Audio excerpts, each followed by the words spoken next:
واش يا برو، اليوم خرجت نشري، رحت نشري. فكي دخلت الحانوت لقيت زوج كانوا يتناقشوا على انه واحد شيخ مات عنده 102 عام ولا 102 سنة.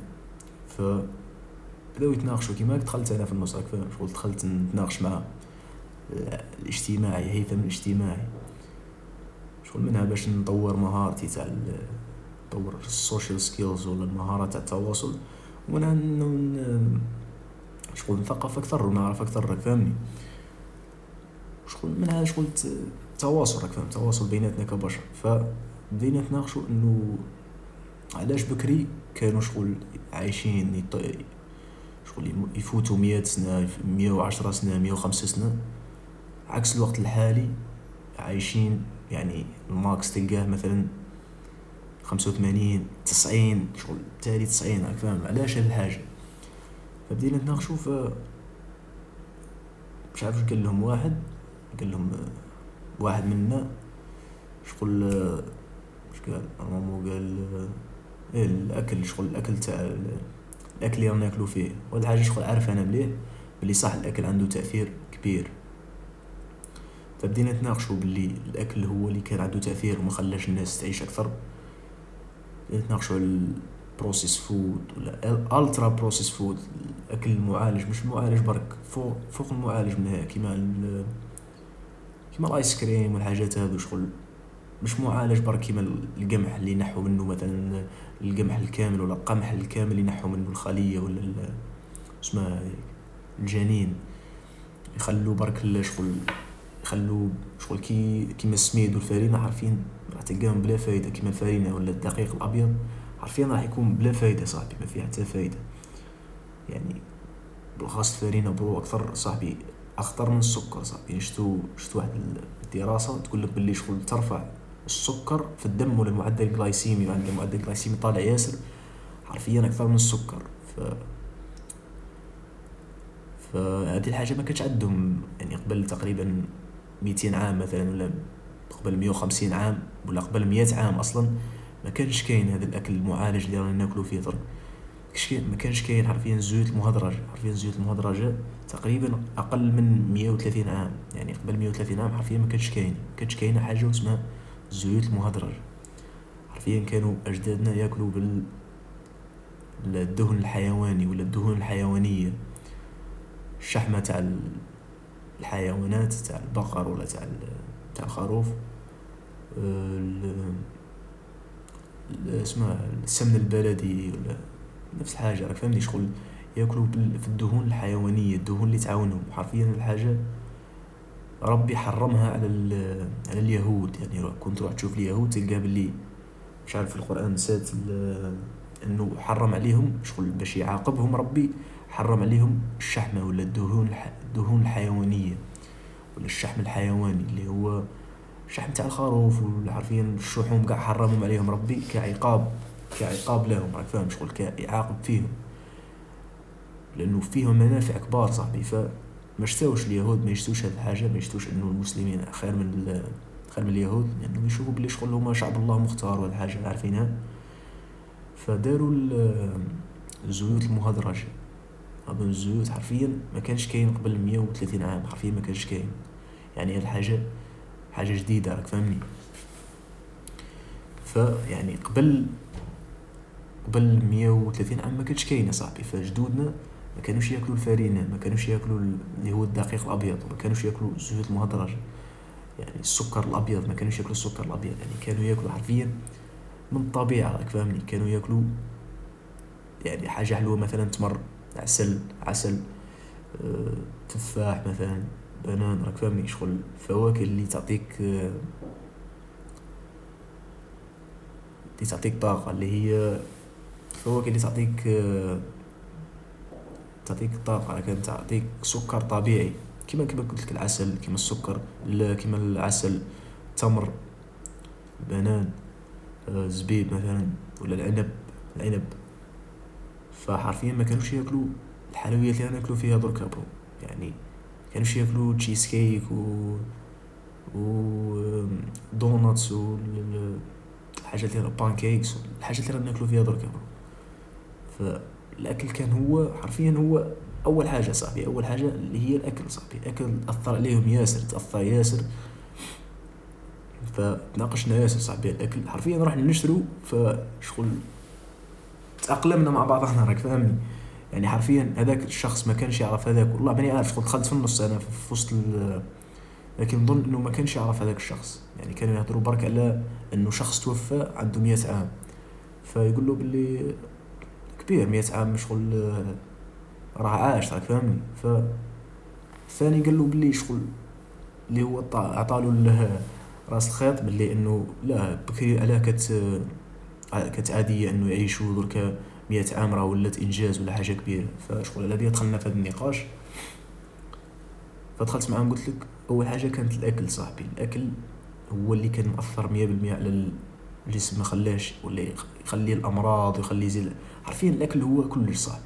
حرفيا الاكل ولا المعده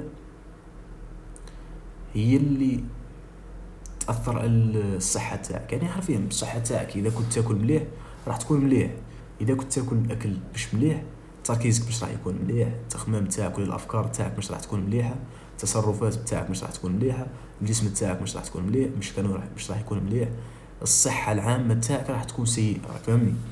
فاول حاجه كانت الاكل. ثاني حاجه انه كانوا يتحركوا صاحبي.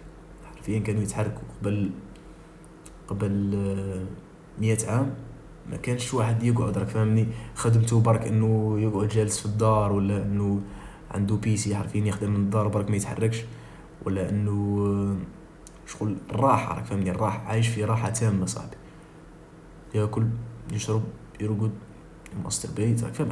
عنده شغل كل الحاجات اللي تخليه عايش في راحة. والراحة تدمر صاحبي، الراحة حرفيا أكثر حاجة تدمر الإنسان ولا تدمر الرجل بصفة خاصة هي الراحة صاحبي. لأنه الراجل مش مديور للراحة، حرفيا الراجل مش مديور للراحة صاحبي. مديور لازم يكون عنده، الراجل لازم يكون عنده purpose ولا يكون عنده هدف باين يخدم عليه. حرفيا هالحاجة كتعدم صاحبي، فكنت مخليتهم شغل حرفيا مخليت السعادة عندهم. السعادة هي حاجة تانية نهضروا عليها، مخليه السعادة عندهم في البيك، راك فاهم. كانوا بالنسبة ولا مقارنة بالوقت اللي رانا فيه حرفيا كانوا سعداء. دركاز حرفيا برو عنده كلش، الشخص عنده كلش صح، عنده حرفيا كلش، وتلقاه موش سعيد، موش الجراتاتيود ولا الامتنان، موش حامد ربي، راك فاهمني. عكس انه في وقت جدودنا ولا قبل 100 عام حرفيا كانت حرفيا الفقر كاتلهم، راك فاهمني. مش لاقين وش ياكلوا، مش لاقين من الحروب والحاجات هذه، وتلقاهم سعداء، فاهم. مش سعداء انه واي، لكن تلقى عنده الصحة النفسية ولا شغل تلقاه يعني مش مكتئب. لانه الاكتئاب في صاحبي، نسبة الاكتئاب في الوقت الحالي طالعة صاحبي، طالعة بنسبة كبيرة صاحبي. واسباب تاعها يعني مش سبب واحد، راح تلقى قدا شحال من سبب، راك فاهمني. البورن، فيديو جيمز، سكرولينج، انك تقعد وحدك ما تكونش اجتماعي، شكون جاب روحك القاشي، قاعد في الدار برك ما تخرجش للشمس، فحاجات ياسر، راك فاهمني. شغل تتراكم تديك الاكتئاب. وكي اذا كملت الاكتئاب راك فاهم راح يكون عندك افكار انتحاريه والحاجات هذه. ف الحاجه الاخرى اللي هي قلت لك الحركه، انه كانوا يتحركوا. بالنسبه لوقتنا دركا حرفيا راح تلقى بلي اغلب الناس مش يمشوا مثلا 10,000 خطوه، اللي هو النورمال ولا النورمال مو الافريج 10,000 خطوه، راك فاهمني. 10,000 خطوه في النهار تاعو، تلقى باللي شغل اغلبيه مش راح يمشوها صاحبي. يا اما عنده سياره يروح بيها، يا اما يروح في البيس، يا اما شغل يروح في طاكسي، يا اما شغل ما يمشيش. فهذه حاجه ثانيه عندها تاثير. المشي صاحبي ماشي افضل حاجه تقدر ديرها للجسم تاعك انك تمشي صاحبي. ماشي عنده فوائد ما تقدرش تصورها صاحبي. حتى لعقلك صاحبي يخليك سعيد، يخليك شغل حتى الافكار تاعك يكونوا مليحه. وكاين واحد المعلومه سمعتها انه حرفيا كي تكون تمشي مخك يبدا ينتج في افكار ابداعيه اكثر من انك تكون جالس. معناها اذا كانت عندك فكره مثلا تحوس مثلا على افكار تاع فيديو، مثلا عندي نحوس على افكار تاع فيديو ندير، ولا نحوس على افكار على هذا البيزنس مثلا ولا حاجه. فافضل حاجه مش انك ديرها انك تقعد كيما هاك برك وتبدا تخمم. افضل حاجه ديرها انه تخرج تمشي وتخمم في هذيك الفكره، حرفيا راح تبدا تخرج لك افكار شغل ما كنتش قاعد تصور باللي تلحق لهذه الفكره صاحبي. فافضل حاجه ديرها انه تمشي وتفكر، راك فاهمني. جرب هذه الحاجه، جربها يا برو، جرب امشي وشوف كيفاش الافكار تاعك راح تكون كرييتيف، راح تكون افكار شغل تقول لعقلك كيفاش خرج هذه الفكره، فهمني. فهذه حاجه بين قوسين برك. فكيما قلت لك المشي صاحبي عنده فوائد حتى على الصحه النفسيه صاحبي، لانه المشي يقلل الكورتيزول، يزيدك شويه من الدوبامين، فحاجه تخليك تقلل الكورتيزول. حرفيا كي تقلل الكورتيزول بين قوسين برك التستوستيرون راح يزيد. يعني حرفيا نشوف باللي افضل حاجه تقدر ديرها انك تمشي صاحبي، تمشي يعني حرفيا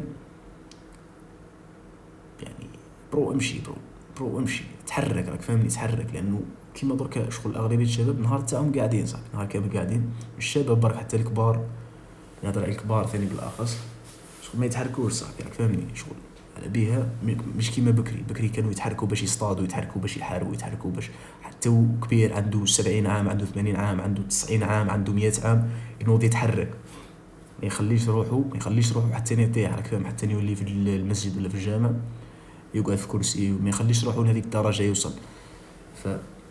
فالحركه صاحبي هذه الحاجه، يعني اصلا اللي تلقاهم في الجامع مثلا ما يقدروش يتحركوا ولا حاجه، يعني من الكرسي تلقى ناقص عنده عضلات اكثر، يعني ما تكونش عنده نسبه عضلات كبيره، مش ياكل في بروتين ثاني، فلانه ما كانش يستعمل هذوك العضلات، ما كانش يدير مجهود بدني. فالحركه صاحبي ثاني اهم حاجه. سما اول حاجه انه قلنا اول حاجه الاكل، ثاني حاجه انك تتحرك وانك تروح للجيم. فاول حاجه انه مثلا الاكل، ما كانش عندهم دايت، يعني ما كانش يديروا دايت، مي كانوا ياكلوا اكل صحي صاحبي، لانه ما كانش كاين اكل مش صحي. يعني قبل مش عارف شحال، قبل 200 عام ولا حاجه، ولا قبل 150 عام، ما كانش كاين بروسيس فود والسكريات والسكر الابيض والدهون المهدرجه ولا الزيوت المهدرجه، ما كانوش كاين هذه الحاجه. فكانوا تقريبا عايشين في دايت يومي، راك فاهمني، يوميا ياكلوا شغل اكل صحي، راك فاهمني، لانه هذه المتوفر عندهم، ما كانش كاين اكل مش صحي. فهذه الحاجه خلتهم انهم يعيشوا وقت طويل ولا يعيشوا بصحه مليحه. فهذه الحاجه اللي نحن لازم نديروها، اللي راك تشوفها انجاز انك دير دايت ولا انك تونطريني، حرفيا الافريج، راك فاهم، كانت حياه شخص، حياه جدك، راك فاهم، حياه اصغر طفل عنده 4 سنوات، عنده 5 سنوات، عايش هذه الحياه تاعك، لانه ما ياكل السكر ما يتفرج بورن وما يسكروليش. كانت عارفين حياه تاع افريج طفل عنده 7 سنين. مي بالنسبه للوقت الحالي ولات انجاز انك تمشي على دايت تونطريني دير هذه الحاجه. فلازم تديرهم، هذه الحاجه لازم تديرهم صح. اول حاجه انك تاكل اكل صحي، ولا ما تاكلش الأكل. حرفيا عندي اغليه انه حرفيا اي حاجه مش طبيعيه ما ناكلهاش. يعني حرفيا في المكونات، اذا روح تشتري حاجه مثلا حاب تاكلها، اذا لقيت المكونات يعني سطر تاع مكونات وما فيهاش حاجه طبيعيه، حرفيا حبس صاحبي روح اشتري اي حاجه صاحبي، راح تقرا المكونات، راح تلقى حرفيا 100 سطر، فهمني، 100 سطر، واغلبيتهم كاع مواد كيميائيه، مواد حافظه، حرفيا راح تلقى ماء، والباقي كاع حاجات ما تعرفهاش، حاجات اسماء اول مره تسمع بها، راك فاهمني.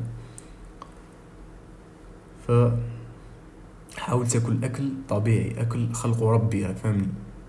افضل حاجه انصحك بها اذا كانت الميزانيه تاعك مليحه، انك تمشي على الكارنيفور دايت، تاكل لحم، بيض، شحم، ولا شحم حيواني، ولا الزبده والحاجات هذه الحيوانيه، الدهون الحيوانيه ولا دهون صحيه. حرفيا هذا افضل دايت تقدر تمشي عليه. فقلت انه اول حاجه الاكل تاعك، ثاني حاجه انك تتحرك وتروح للجيم، وهذه حاجه اساسيه درك يا برو، لازم تتحرك. يعني الجيم وانك تمشي، فلازم هذول الحاجات لازم صاحبي في النهار تاعك، انك تتحرك وتروح للجيم، انك تمشي وتروح للجيم، لازم عارفين هالحاجه. والثالثه اللي هو انه كانوا سعداء صاحبي، كانوا ما كانش عندهم الاكتئاب، ما كانت صحتهم النفسيه كانت مليحه، افضل من وقتنا الحالي، انه زاد نسبه الانتحار، زاد نسبه الاكتئاب بنسبه كبيره. فالحاجات هذه كانت سببها انه حاجات تتراكم عليك، فهمني، مش حاجه واحده، مش 2 حاجات، حاجات ياسر تراكمت حتى ندات الاكتئاب، لانه الاكتئاب ما يجيش برك هكذاك، يجي من حاجات تراكمت، قلة النوم مثلا، قلة النوم، السكرولينج، انك تشوف ناس مثلا، تشوف ناس وانت ما دير والو، تشوف ناس دير في دراهم، تشوف ناس تطور بالجسم تاعها، تشوف ناس احسن منك وانت راك قاعد بلاصتك. ثاني حاجة شغل، لانه الاكتئاب ما يجيش من حاجة واحدة برك، يجي من تراكمات اكثر من حاجة تراكم عليك، راح هذاك الانفجار اللي يصرى راح يؤدي للاكتئاب، راك فاهمني؟ ف راح ترجع انسان مكتئب. وجدودنا ولا قبل 100 عام ولا حاجه ما كانش كاينه نسبه الاكتئاب صاحبي، النسبه اللي رانا فيها درك حرفيا. نشوف نسبه الاكتئاب تلقاها طالعه صاحبي في القرن اللي رانا عايشين فيه هذا، ولا في 2026 ولا في الالفينات، حرفيا راح تلقى بلي النسبه رايحه وتزيد، راك فاهم، رايحه وتطلع، والتستوستيرون رايح ويهبط، والامراض تاع السكر وامراض القلبيه والحاجات رايحه وتطلع، راك فاهمني؟ ما كانتش كاينه مش ما كانتش كاينه، كانت قليله صاحبي، كانت حرفيا نادره ياسر بالنسبه للوقت الحالي درك. فان شاء الله يكون هذا الفيديو فادك، مش حاب نطول اكثر، يعني نقدر نهضر حرفيا في هذه الحاجه مده تاع ساعه نورمال. فان شاء الله يكون هذا الفيديو فادك، اعطاك قيمه، اعطاك معلومه، ان شاء الله تكون استفدت منه.